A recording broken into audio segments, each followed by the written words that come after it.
G'day everybody, and welcome to our next update from the club. Today's the 7th of July. We thought we were nearly out of COVID, but then all of a sudden we went back in with a great big scream and jump, and we're back in there again. So we still have some of our restrictions on, which we'll go through shortly and have a bit of a chat about those. But the first thing we probably want to have a chat about today is the upcoming AGM. As you're probably all aware, the AGM was due to be back in last March and got cancelled due to COVID. Well, we do have approval to actually have the AGM, which is now on Monday the 20th of June, but we only have very, very limited numbers of people can actually get in. If we do get more numbers than what we actually what we can allow in, we will probably look at maybe something like televising it via Zoom or something like that, that we can actually get it out to members and go from there. So, anything else you need to add into there? Well, as I say, we have asked members to register for that, as you say, so we can determine we can fit 60 in the place if we need to. That'll mean we'll close the bistro for the night. Monday nights, admittedly, at the moment, not too busy. So, the other thing we did ask is if you do have any questions that you plan to ask on the night, or just would like them answered, to email them into feedback. We've had a couple so far. We'll respond to those questions before the meeting. We'll also put those and the answers on the website, and we'll also recognise them on the night and go through them as well. But if you do have any, we're just trying to keep time to a minimum, particularly because of the online component of it, and the restrictions we have, and just get it basically over and done with. So the formalities are basically get the annual report, the reports, okay them, do the questions, and yeah, we want to try and make it, we hasten to say, but as short and sweet as possible, just to try and avoid, excessive people in one place. So if you do have any questions and things like that, please submit them in via the feedback at ballaratgolfclub.com.au. We'll get back to you, but also acknowledge the question will go up onto the website so everybody else can actually see, and then we'll acknowledge that question on the night as well. And let us know if you're coming or you want to participate online. Yep, and we'll get that sorted out. So moving on from that, we'll move into the renos. So as probably, hopefully many of you have been through the clubhouse and seen that the painting is all finished and complete. So it looks fantastic. And if you haven't noticed, where the bar is, the lower part of the bar has actually been painted as well. So that was getting pretty old and scuffed. So that's all been colour coded the same as what the highlights on the walls are. The carpet starts Friday. We're told it's now manufactured and on its way to Melbourne, should hit there tomorrow. So we'll start pulling up carpet early Friday. Now if that is on track and it starts, there will not be access through the breezeway on Friday. So access will be via the gate, and to get into the pro shop it'll be via the cart store until that part's finished, and there will also be no access to those toilets on the Friday. Other thing with carpet, we've asked any members if they want some old carpet, and we've had some requests. There's still a bit left. If anybody does want a bit, email me, let me know, and we'll see what we can do. Apparently a few members are going to deck their garage out with some nice carpet. So if you want some, please let us know. We've had quite a bit of requests, but there's still a bit left over. Yep. That we'll have. They're all in squares that are about that big. About that big, yeah. About the size of a good fish. The only other thing that we've got that's we're really trying to get, I suppose, happening as quick as possible is the furniture. We've had a bit of a hold up with that because there's a couple of furniture companies that we wanted to actually go and have a look at what they've got on offer, but they are metro bound, so it was a bit of a comparison there. The drama is that none of us really want to go to Melbourne at the moment, and we wouldn't try and push any of our staff to actually go down there as well. So the furniture at the moment is on a bit of a holding pattern. As soon as we actually get some decent samples back in, we'll have that, and we will try our best to try and even get some samples here, maybe even for the AGM to have a look at, but no promises. We're certainly corresponding with some potential suppliers, but as you said, given a couple of them in hotspots or nearby, we're not pushing anybody to go. And it's very difficult unless you actually see it and get a feel. And, yeah. We've been through that process a couple of times, yep. But hopefully soon we'll have a final and we can just move ahead. Yeah, get the vote and go. These are unprecedented times, and it's a really it's amazing how many things have just become easy. Things have become hard to get to try and do. I guess the other thing on the renos too is the kitchen renovations. We've got a plan in there to renovate the kitchen. and that's fairly substantial, probably in the vicinity of $250,000. And we're also looking at, hopefully, if I can convince those that hold with power, that to redevelop a members area in the pro shop. And I've got somebody working on some potential plans there. So when we do go to the vote for members to get funding, it'll actually be a bigger renovation than just the furniture, hopefully. We're at that stage. But that'll all be put together as a complete package, which will go to a special meeting for members to be part of. Unless COVID bugs that idea.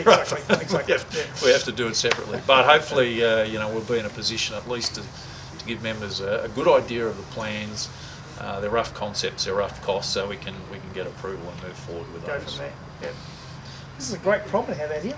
Sun's lovely and warm. It's all right when it sun's out. It's a bit cool when it isn't. So that probably leads us into COVID. So we still have quite a lot of restrictions, and as you all are aware, that Victoria is actually not looking very good at the moment. We're things have gone from worse to worse. So we still have limitations in the clubhouse with numbers per room, and that is detriment. It causes issues in the bistro and things like that, where we can only have a smaller amount of numbers there.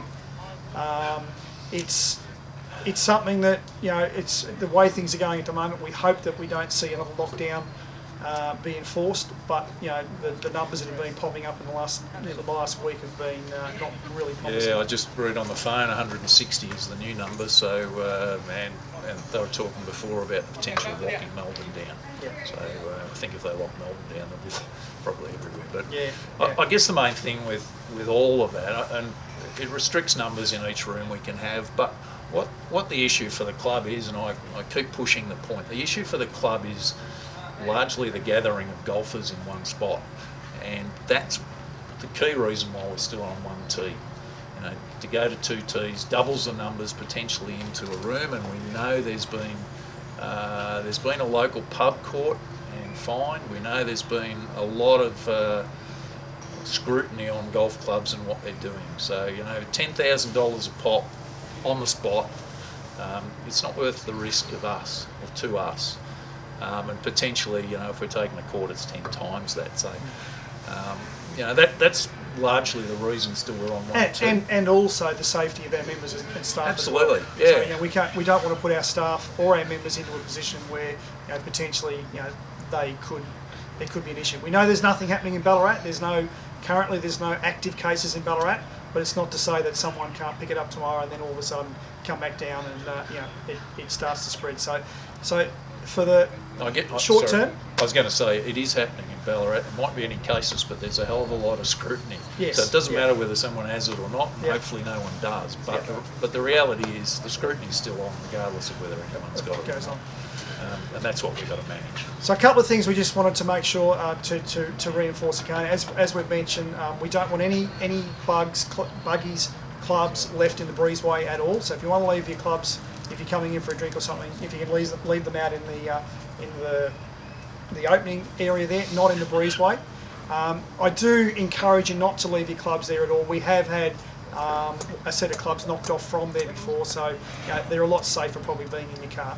So let you know, the clubhouse is open, so you're more than welcome after your game of golf to come in and have a drink, have something to eat. We'd love you to get in there, love you to spend some money and help us out there. The bistro, as I said, is open with limited numbers, and we do encourage you to please book if you're interested in coming to the bistro, which we'd love you to come. Yeah. Brand new menu, and we'll see something very shortly, but brand new menu, which I had a couple of feeds, and I had the seafood linguine the other night, and that was bloody sensational. I'm working my way through. I actually had a takeaway. Took a takeaway home on Friday night, and I bought one, and we took it home and shared it, and it was plenty. So it was really good. So do you want to? I guess one thing you did mention that some clubs have been knocked off a while ago. We've had a couple of dodgies hanging around the car park. Oh, yes. We had the police up last week, and there's been some break-ins lately locally. So if you are out in the car park, keep an eye out. Let us know if anything dodgy's happening. But equally, make sure you've got no valuables on display in your car, and lock your car and keep your clubs in the boot. just something to watch. Yeah, just Unfortunately, that just to be safe. I think COVID's causing even harder times for some people, and that's yeah. There was issues. Apparently, we found out in Sydney last night there was actually issues in there with people in there breaking into cars. So we know it's around. So please do make sure you look after your stuff. Yeah.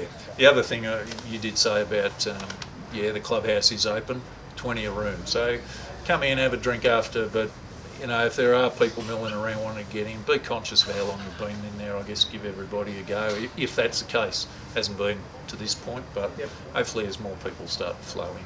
That's right. Cool. Yeah. All right.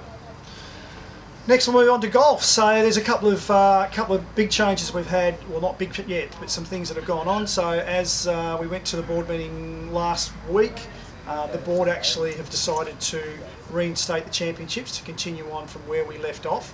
So the rounds that have previously been played will stay there, and we will actually continue on from there. So what that basically means is that the men will have round 3 of the championships on Saturday the 31st of October. The semi-finals will be the following day, which is Sunday the 1st of November. And then the final, which will be the men's and ladies, which will be on Sunday the 8th of November.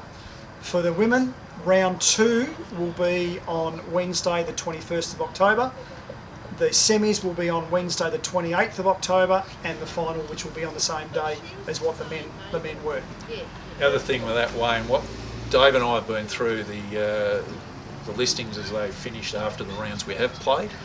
What we're going to do is guarantee the top 20 in each grade of tee time. We will plug those into the timesheets probably a week in advance of it being open, so those players can let us know where those times or whatever suits them. Now, top 20, we had a look, generally covers about 9 strokes in every grade, strangely, so it's a fair gap from first to last, so I think that's a pretty fair number. So basically the people who are in contention will be guaranteed they'll get a game in round 2 and round 3 for the men and the ladies. So, and as we mentioned, it'll be a continuation. So we'll post up in the next couple of days the current leaderboard of where we're actually up to with these dates on there. So you'll actually see where the leaders were as of the rounds when we actually finished, and then the finals will be played, as I said, on Sunday the 8th of November. So hopefully some nice warm weather, and we get plenty of members out there to support everyone out there playing. The next thing we've got, which we know has been a bit of a contentious issue in regards to, because we've had sort of quite a few people missing out on actually playing on Saturdays. We're changing slightly what's actually happening with the bookings mostly on Saturday. So currently the Pro Shop has been taking phone calls from members to book into the timesheet. What we're doing now is we're restricting that. That you can only call the Pro Shop from 8 o'clock. You can't call them earlier and say, can you get me in here? Sorry, can I butt in? The Pro Shop aren't booking anyone in before the open time. Yes. But they do get calls before it. Yep. And that certainly does impact a little, not a lot, but a little on the ability of some to log into the times they want. So they can still ring the Pro Shop whenever they like, but the Pro Shop will not enter anybody into the timesheets now until 8. There's a couple of other things with online bookings, and I've had a couple of emails from members who have had strange errors where they've booked a time, they get a confirmation, but there's another booking in the same place. Now that's happened twice, which is not very often, admittedly, but we've been to the providers, they're checking it out. We think it could be an issue caused by an old version of people's saved portals, and I'll get some more details to members out on that. But what I would say is, if you haven't got the CHAP app, put it on your phone, because it's certainly, I think, a bit quicker and a bit better process to book in.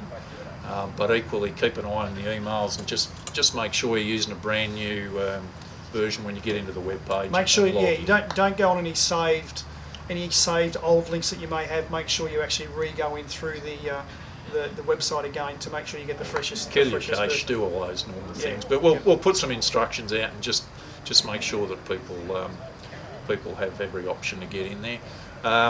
The other thing I've asked is there any bias on how people can book? Like if One was if people spend more money in the pro shop, or the bistro, they get preferential treatment when they try to book online.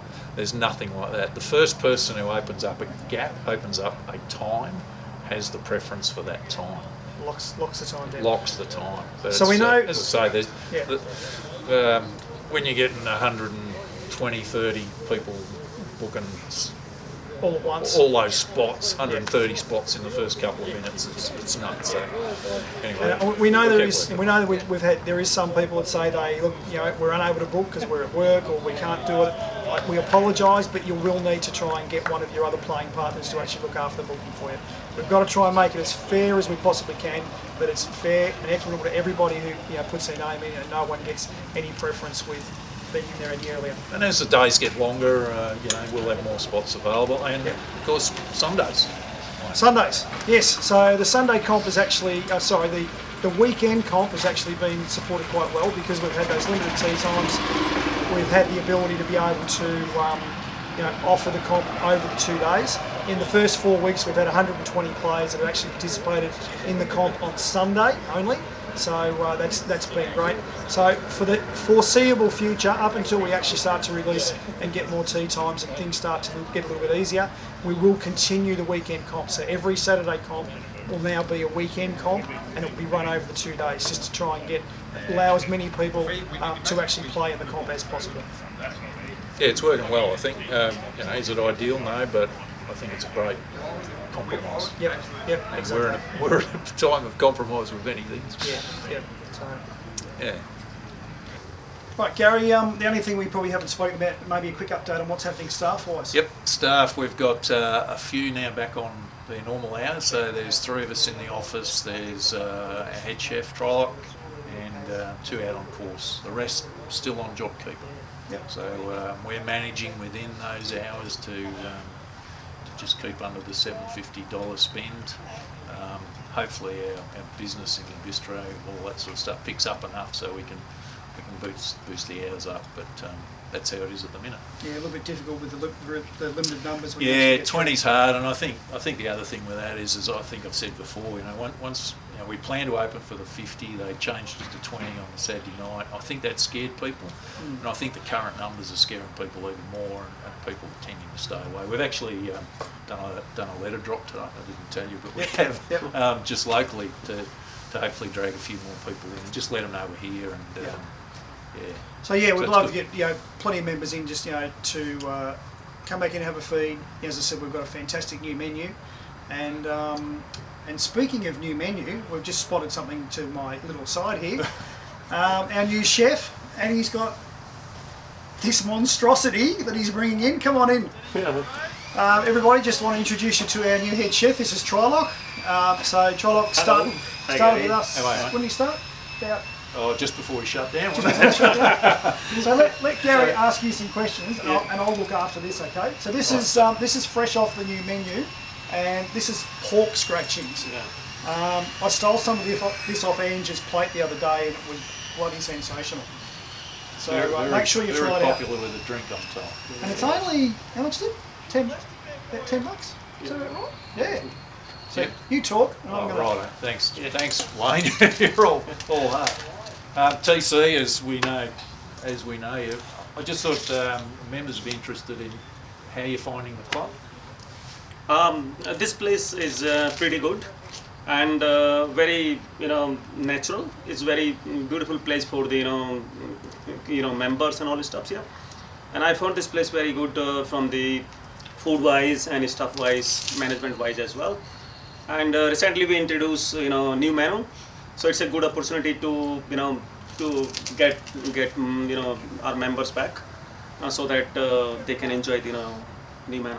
I think if I can say about the new menu, I have the pleasure of working my way through it while I work here. Oh, yeah, definitely. But I equally take the time out. I was here a couple of nights last week, and I take the time to walk around people who are here and ask them how things are, and generally the feedback's fantastic. I think you've done a great job in a new menu, and I think something different for Ballarat in terms of taste, and it's no longer just pub grub, if I can use that word.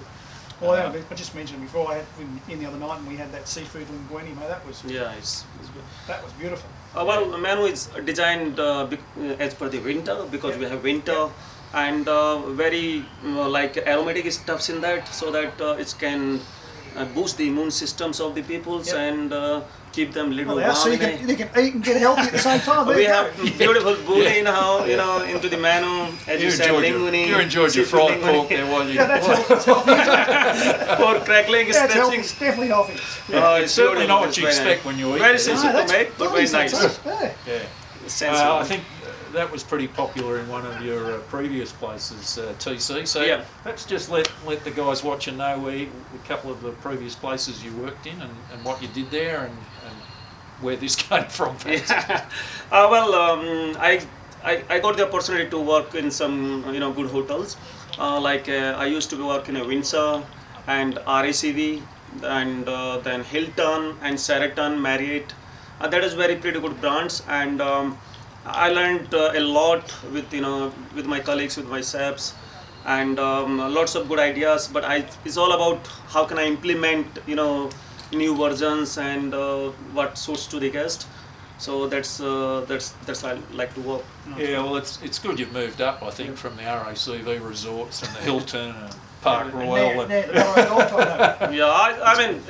love this place. It's a very beautiful place. So that's great. TC actually came to us initially, just so people know, a bit before Christmas we had some issues with staffing the kitchen, and TC came up as an emergency chef, and I just asked him one day how he was finding things, and he, rather than launch, and just say, oh yeah, all right, he launched into the kitchen operations and food costs and processes, and at the time we didn't have a head chef, so I said, you're interested? And he said, no, because I'm going back to India for a few months. And I said, well, get on to me when you come back. So he did, and we went, he came up and interviewed us, I think it'd probably be more accurate.